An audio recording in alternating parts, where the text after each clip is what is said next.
Hello everyone, welcome to my channel. दोस्तों, इस video में हम ये फर्स्ट क्वेश्चन डिस्कस करेंगे।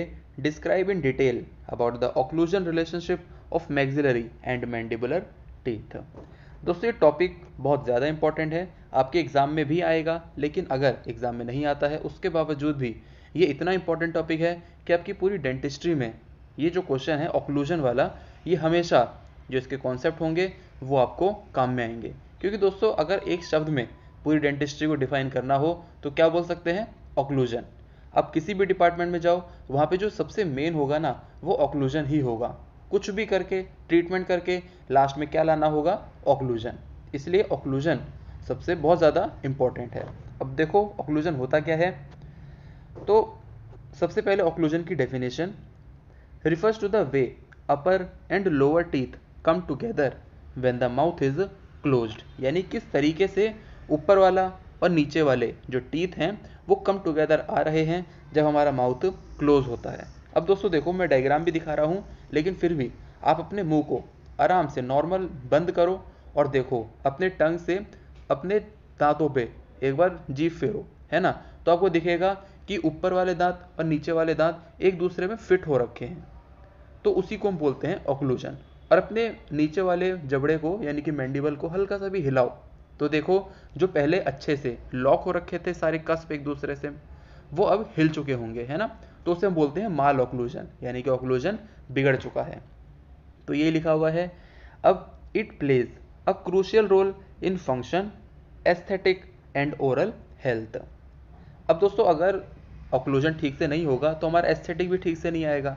हम कुछ चबाएंगे तो ठीक से चबा भी नहीं पाएंगे, तो फंक्शन भी बिगड़ सकता है और ओरल की हेल्थ भी बिगड़ सकती है। Dental occlusion involves the relationship between the maxillary upper teeth and mandibular lower teeth during various actions like chewing, speaking and resting। अब सेंट्रिक ऑक्लूजन क्या होता है? तो ये वो पोजीशन होती है where upper and lower teeth are in their most stable contact. दोस्तों, अभी मैंने आप जो कहा कि नॉर्मली अपने मुंह को बंद करो, है ना, तो वो मोस्ट स्टेबल कॉन्टैक्ट है। हल्का सा हिलाओ, अब उसी पोजीशन में थोड़ी देर तक रखने की कोशिश करो तो वो डिफ़िकल्ट होगा, है ना, यानी कि वो अनस्टेबल पोजीशन है। तो जो स्टेबल पोजीशन होती है माउथ की, उसी को हम बोलते हैं centric occlusion. This is also known as habitual occlusion, क्योंकि अगर हम अपने आप भी बंद करें बिना ध्यान दिए हुए भी, तो भी वो नॉर्मल ऑक्लूजन में ही बंद होगा, इसलिए इसको हम हैबिचुअल ऑक्लूजन भी बोलते हैं। And it's the position in which the teeth are naturally aligned during regular biting and chewing. दोस्तों, ये टॉपिक बहुत ज़्यादा आसान है ना, इसका आप खुद भी पढ़ोगे तो समझ में आ जाएगा, लेकिन फिर भी मैं आपको बता देता हूँ क्योंकि कुछ टर्म्स हैं जो समझाना जरूरी है। Centric relation. अब दोस्तों, सेंट्रिक ऑक्लूजन से ज़्यादा इंपॉर्टेंट जो डेफिनेशन है ना, वो है सेंट्रिक रिलेशन की। आपसे टीचर कई बार पूछ सकते हैं। तो centric relation the jaw position where the condyles. अब दोस्तों, मैंने पिछली वीडियो में बताया था कि कॉन्डाइल्स क्या होते हैं और कोरोनॉइड क्या होते हैं, कॉन्डाइलर प्रोसेस और कोरोनॉइड प्रोसेस। तो जॉ की वो पोजीशन जहाँ पे जो कॉन्डाइल्स हैं, और कॉन्डाइल्स किस में होते हैं? टेम्पोरोमैंडिबुलर जॉइंट में। वो कहाँ पे होंगे? मोस्ट सुपीरियर और पोस्टीरियर पोजीशन। सुपीरियर यानी कि सबसे ऊपर, जितना ऊपर वो हो सकते हैं वहाँ पे most superior, and most posterior, जितना पीछे वो हो सकते हैं, रिगार्डलेस ऑफ टूथ कॉन्टैक्ट। चाहे ऐसी पोजीशन पे जहाँ पे जो कॉन्डाइल्स हैं मोस्ट सुपीरियर हो और मोस्ट पोस्टीरियर हो, रिगार्डलेस टूथ कॉन्टैक्ट, टूथ का कॉन्टैक्ट जो भी हो, लेकिन अगर कॉन्डाइल की पोजीशन मोस्ट सुपीरियर और मोस्ट पोस्टीरियर है तो उसी को हम बोलते हैं centric relation. It is considered the jaws ideal position for optimal function. अब दोस्तों, होता क्या है, जैसे किसी किसी पेशेंट में, जैसे अगर आपके दांत ठीक हैं तो आप में तो नहीं दिखाई देगा, लेकिन जब थर्ड ईयर में आओगे, फाइनल ईयर में आओगे, जब पेशेंट को देखोगे तो पेशेंट में क्या होता है ना, दो ऑक्लूजन भी आते हैं। यानी कि जब पेशेंट किसी अजीब तरीके से मुंह बंद करता है तब भी उसको ऑक्लूजन आ जाता है ना। जब हम प्रॉपर सेंट्रिक रिलेशन में, सेंट्रिक रिलेशन जब मुंह वो बंद करवाते हैं, यानी कि अच्छे से मैंडिबल को पीछे करके, तब भी ऑक्लूजन आ जाता है। तो दो तरीके से भी ऑक्लूजन आ जाता है। तो अब उन दोनों में से कौन सा ऑक्लूजन ठीक माना जाएगा? तो वो ऑक्लूजन जब जो कॉन्डाइल की पोजीशन होगी वो मोस्ट सुपीरियर और पोस्टीरियर होगी। ठीक है। तो दोस्तों जब दो तरह का ऑक्लूजन आते हैं ना तो उसे हम बोलते हैं कि जो पेशेंट है उसका जो ऑक्लूजन है वो फ्लक्चुएट हो रहा है, ठीक है। ये हो गया। अब टाइप्स ऑफ ऑक्लूजन में क्लास 1, क्लास 2 और क्लास 3 होते हैं। तो वो क्लास 1 था, ये है दोस्तों क्लास 2 और ये क्लास 3। तो तीनों को एक करके समझते हैं। क्लास 1 जो कि नॉर्मल ऑक्लूजन कहलाता है। The upper and lower teeth are properly aligned and the mesiobuccal cusp, जो मैक्सिलरी का मीजियोबकल कस्प है अपर फर्स्ट मोलर का, वो अलाइन होता है with the mesiobuccal groove of the lower first molar. अभी आप सेकेंड ईयर में जब आप अपनी टीथ सेटिंग करोगे ना तो आप उसमें इसी का ध्यान रखोगे, जब मोलर्स का ऑक्लूजन ला रहे होगे तब आपको वो थोड़ा प्रैक्टिकल भी हो जाएगा तो अच्छे समझ में आ जाएगा। क्लास 2 इसे हम क्या बोलते हैं, रेट्रोगेनेथिक ऑक्लूजन। अब दोस्तों इसको समझाने से पहले मैं आपको दो टर्म बताता हूं जो कि बहुत इंपॉर्टेंट है, ओवरबाइट और ओवर जेट। और इसको समझाने के लिए एक प्रॉपर क्वेश्चन ही मैंने अलग से बना रखा है, इसको देखो आप, ये देखो ओवरजेट और ओवरबाइट। ओवरबाइट क्या होता है, तो पहले हम ओवरजेट देख लेते हैं दोस्तों। जो ये डिस्टेंस दिख रहा है ना आपको, ये वाला, तो इसे हम क्या बोलेंगे, हॉरिजॉन्टल डिस्टेंस। तो जो हॉरिजॉन्टल डिस्टेंस होता है between two central incisors, central नहीं, जो आगे वाले इंसाइजर्स हैं उनके बीच में जो हॉरिजॉन्टल डिस्टेंस है उसी को हम बोलते हैं ओवरजेट। और ओवरबाइट किसको बोलते हैं, जो ये वर्टिकल डिस्टेंस है दोनों इंसाइजर्स के बीच में, उन्हीं को हम बोलते हैं ओवरबाइट। अब डेफिनेशन भी देख लो प्रॉपर। ओवरजेट क्या होता है, horizontal projection of the upper teeth over the lower teeth when the jaws are closed। क्योंकि दोस्तों जो मोलर होते हैं वो तो एक के ऊपर एक आते हैं, है ना। आगे पीछे कौन से दांत होते हैं, हमारे आगे वाले इंसाइजर, सेंट्रल और लेटरल। तो उनके बीच में जो हॉरिजॉन्टल डिस्टेंस है उसे हम बोलते हैं ओवरजेट, और जो वर्टिकल डिस्टेंस है, वर्टिकल ओवरलैपिंग डिस्टेंस है, उसे हम बोलते हैं ओवरबाइट। तो ये तो हो गया ओवरजेट। अब ओवरबाइट क्या होता है, तो ओवरबाइट refers to the vertical overlap of the upper teeth over the lower teeth when the jaws are closed।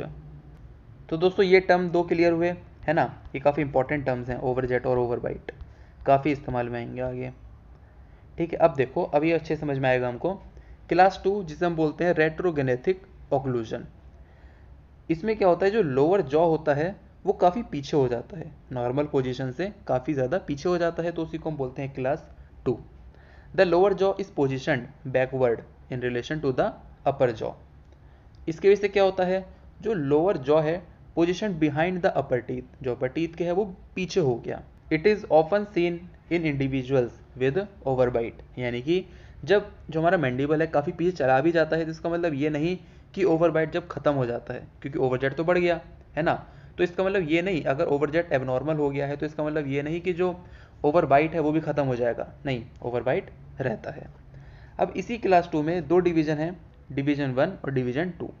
तो डिवीजन 1 में क्या बोला गया, देखो अब जो नीचे वाले दांत है वो पीछे हो गए, अब वो दो तरीके से हो सकते हैं। तो डिवीजन 1 में है जो अपर के फ्रंट टीथ हैं वो प्रोट्रूडेड हो जाते हैं, आगे की तरफ हो जाते हैं, है ना। डिवीजन 2 में जो अपर फ्रंट टीथ है वो इंक्लाइंड हो जाते हैं इनवर्ड, यानी कि अंदर की तरफ वो इंक्लाइंड हो जाते हैं। अब क्लास 3 प्रोग्नेथिक ऑक्लूजन, इसमें क्या होता है, lower jaw is positioned forward in relation to the upper jaw. अभी क्लास 2 में क्या था, जो नीचे वाले थे वो किस तरफ चले गए थे, पीछे की तरफ, बैकवर्ड, और इसमें फॉरवर्ड, किसके रिलेशन में, अपर जॉ के, है ना।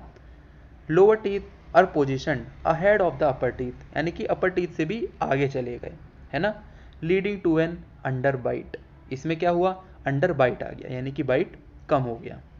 इसलिए यहाँ पे लिखा हुआ था दोस्तों, it is often seen in individuals with overbite. इसमें ओवरबाइट रहता है, लेकिन यहाँ पे ओवरबाइट खत्म हो जाता है, उसे हम बोलते हैं अंडर बाइट।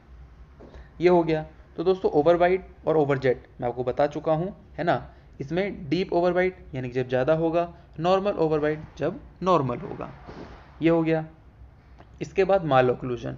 तो दोस्तों कोई भी डेविएशन आ जाए आइडियल ऑक्लूजन से, उसी को हम बोल देंगे माल ऑक्लूजन। इसके वजह से क्या होगा, which can lead to improper alignment हो जाएगा टीथ का, बाइट में इश्यूज आएंगे, डिफ़िकल्टी आएगी च्यूइंग में, स्पीकिंग में। इसकी वजह से क्या क्या हो सकता है, क्राउडिंग हो सकती है दांतों में, स्पेसिंग आ सकती है दो दांत के बीच में, क्रॉस बाइट हो सकता है। अब क्रॉस बाइट क्या होता है दोस्तों, इसको भी अच्छे से समझना। When the upper teeth bite inside the lower teeth, यानी कि अभी जो नॉर्मल है, मिरर में देखो, जो आगे वाले दांत होंगे आपके वो नीचे वाले से बाहर है ना, वो जब अंदर चले जाएं, है ना, इनसाइड द लोअर टीथ, तो उसी को हम बोलते हैं क्रॉस बाइट। अभी दोस्तों आपको सोच के लग रहा होगा ऐसा होता भी है क्या, पर आप जब पेशेंट देखोगे ना तो ये सारी कंडीशंस आपको उनमें दिखेंगी। ओपन बाइट क्या होता है, when the tooth do not come together fully leaving space between them. ये सारे दोस्तों आप डायग्राम देख सकते हो।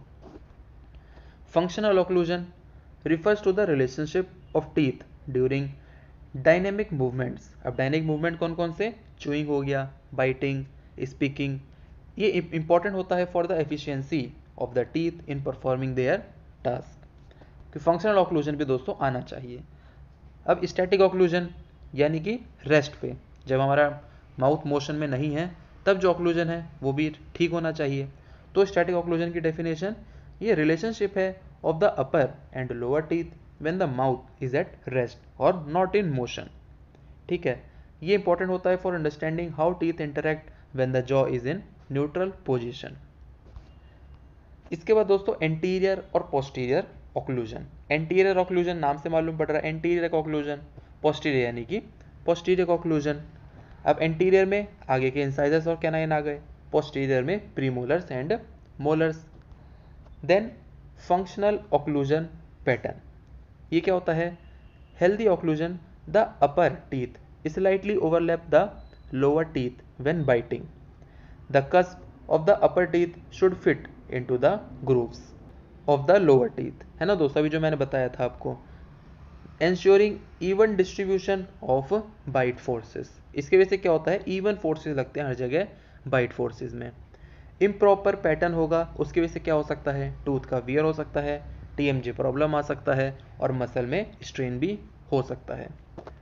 Occlusal contacts, when teeth come together they create contacts, है ना, इसमें क्या क्या आ जाएंगे, पॉइंट कॉन्टैक्ट, यानी जब दो टूथ मिलें तो पॉइंट कब बनेगा, जब दो कस्प मिलेंगे, और लाइन कॉन्टैक्ट कब बनेगा, जब मल्टीपल टीथ अलाइन होंगे तो वो make a line of contact.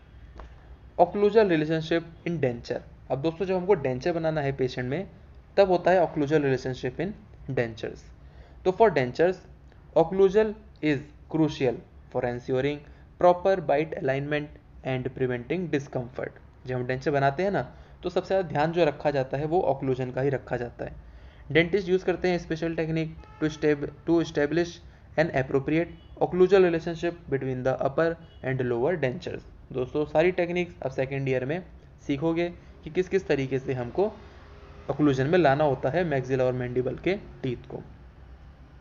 Occlusal adjustment क्या होता है, रिफर्स टू एनी प्रोसीजर और treatment done to alter the way the teeth meet in occlusion which may be necessary in cases of malocclusion, tooth wear और temporomandibular joint disorder. दोस्तों किसी भी चीज़ का adjustment कब किया जाएगा, जब वो बिगड़ जाएगा, तो जब टूथ का वियर हो जाए, माल ऑक्लूजन हो जाए, टीएमजी डिसऑर्डर हो जाए, तब कुछ टेक्निक से, प्रोसीजर से एडजस्टमेंट किया जाता है, तो उसी को बोला जाता है ऑक्लूजल एडजस्टमेंट।